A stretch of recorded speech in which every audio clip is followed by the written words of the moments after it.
วันที่3 กรกฎาคมกาลัยคุณยายประเพียน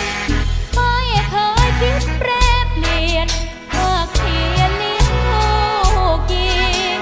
ชายน้ำใจเปี่ยมล้นกับคนทั่วไปผู้มีแต่ให้ด้วยใจเมตตา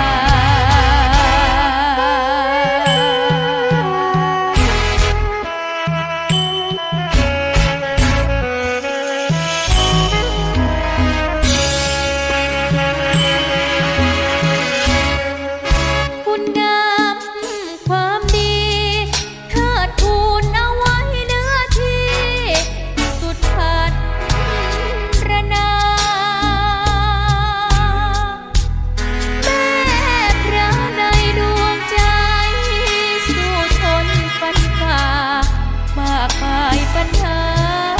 ไม่เคยท้อใจ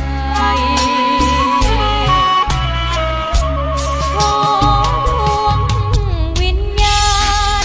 ให้สู่สถานวิมานสวรรค์เลิศพันนารายณ์แม้ชาติหน้ามีลูกขอวอนไว้จะเกิดชาติไหนขอเป็นลูกแม่เกิด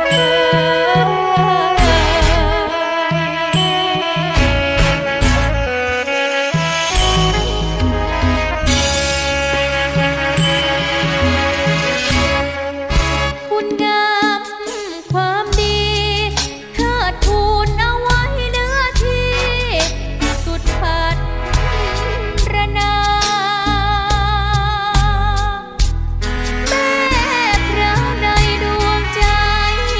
สู้ทนฟันฝ่ามากมายปัญหา